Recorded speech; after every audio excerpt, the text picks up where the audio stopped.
Сезон ежевики в самом разгаре, и грех этим не воспользоваться.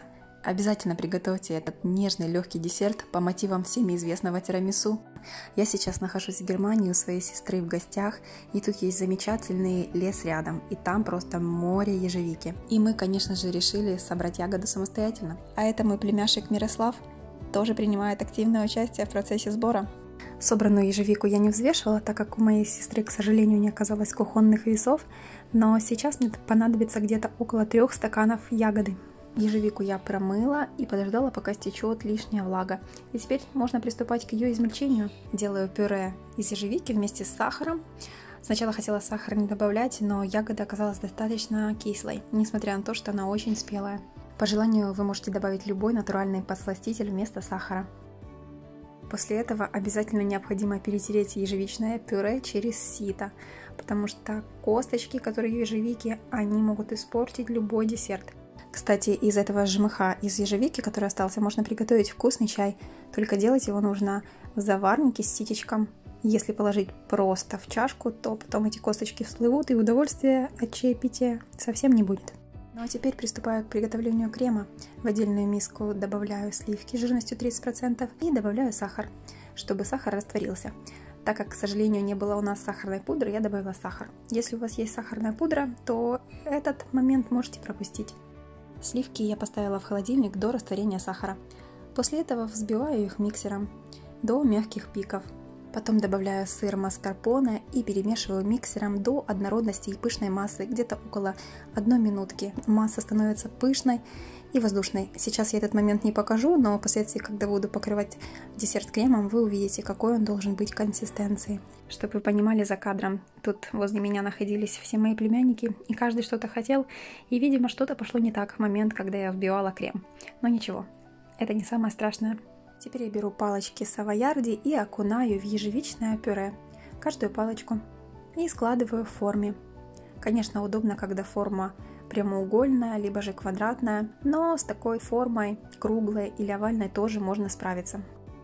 Сверху на палочке савоярди, на первый этаж этот, распределяю ежевичное пюре понемножку, чтобы как бы выровнять поверхность. Потом сверху распределяю крем. Вот такой он должен быть консистенции, как облачко. Когда выкладываете крем, необходимо делать это аккуратно, чтобы крем не смешался и не покрасился в ежевику. Я сначала раскладываю крем такими кучками, а потом разглаживаю столовой ложкой по поверхности. Конечно, удобнее всего наносить крем в тирамису и в такой десерт с помощью кондитерского мешка и насадки. Но, к сожалению, у меня здесь не оказалось необходимого кондитерского мешка. Я здесь купила, но они какие-то оказались очень короткие и неудобные. Поэтому для меня такой вариант намного проще. Просто распределить крем ложкой аккуратно, и все будет ок.